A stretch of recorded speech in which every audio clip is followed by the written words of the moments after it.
আজকের প্রথম প্রশ্ন, বলুন তো সহজে সর্দি কাশি হয় কোন ভিটামিনের অভাবে? Vitamin C, vitamin K, vitamin B নাকি ভিটামিন ই?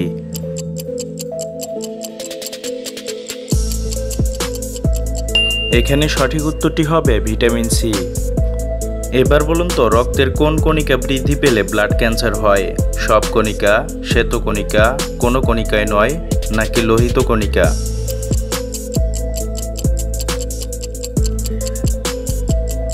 এখানে সঠিক উত্তরটি হবে শ্বেত কণিকা। বন্ধুরা, এবার স্ক্রিনে থাকা এই তিনটি ছবি ভালো করে লক্ষ্য করুন। এখানে কাক, গাজর ও কমলা। তোমাদের এই তিনটি ছবির একটি করে অক্ষর নিয়ে একটি সবজির নাম গেস করতে হবে। যদি তোমরা সবজিটির নাম গেস করতে পারো তাহলে কমেন্ট বক্সে লিখে ফেলো। তোমাদের হাতের সময় হলো 5 সেকেন্ড।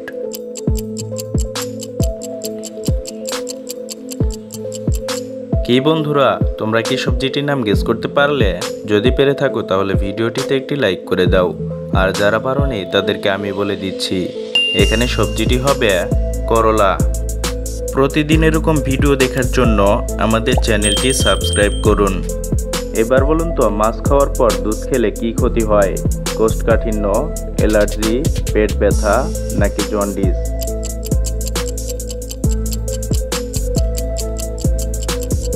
এখানে সঠিক উত্তরটি হবে অ্যালার্জি। মাছ প্রাণীজ প্রোটিন হলেও দুধের সঙ্গে খেলে তা নষ্ট করে দিতে পারে শরীরের ভারসাম্য। কারণ কিছু মাছ রয়েছে যেগুলো শরীর উষ্ণ করে দেয়, যা খেলে পেট ফোলা, অ্যালার্জি হতে পারে। দুধের সঙ্গে টক জাতীয় ফল যেমন লেবু বা কমলা লেবু খেতে বারণ করা হয়। এবার বলুন তো কোন ভিটামিন রক্ত জমাট বাঁধতে সাহায্য করে?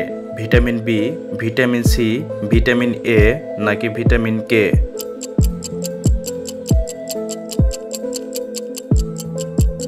এখানে সঠিক উত্তরটি হবে ভিটামিন কে। এবার বলুন তো কোন ফলের আকৃতি মানুষের হৃদয়ের মতো?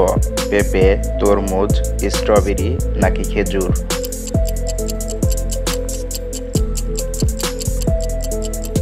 এখানে সঠিক উত্তরটি হবে স্ট্রবেরি। বন্ধুরা, এবার স্ক্রিনে থাকা এই এলোমেলো অক্ষরগুলো সাজিয়ে বলুন দেশটির নাম কি হবে? হয়তো আপনি এটা করতে ভালোবাসেন। ভালো করে ভেবে আপনার উত্তরটি বলুন।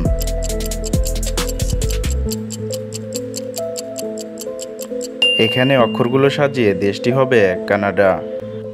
এবার বলুন তো দুধের সাথে কি খেলে উচ্চতা বৃদ্ধি পায়? তালের গুড়, মাখন, খেজুর নাকি মধু?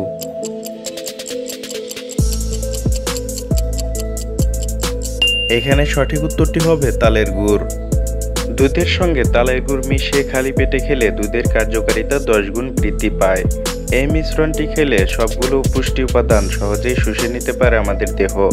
অশ্বগন্ধা AGH হরমোন নিঃসরণের হার ঠিক রাখে, আর এ কারণে এটি উচ্চতা বৃদ্ধিতে এতটা কার্যকর। এবার বলুন তো সর্বাপেক্ষা সহজপাচ্য খাদ্য উপাদান কোনটি? ভিটামিন, আমিষ, শর্করা নাকি স্নেহ?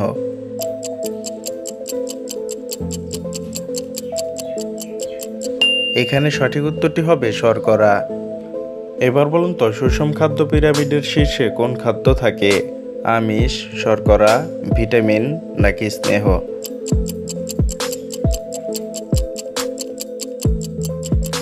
এখানে সঠিক উত্তরটি হবে স্নেহ। হ্যালো ভিউয়ার্স, ভিডিওটি আপনার কাছে কেমন লাগলো? যদি ভালো লেগে থাকে তাহলে ভিডিওটিতে একটি লাইক করুন, আর চ্যানেলে নতুন হয়ে থাকলে চ্যানেলটিকে সাবস্ক্রাইব করে পাশে থাকা বেল আইকনটি ক্লিক করুন। Thank you for watching.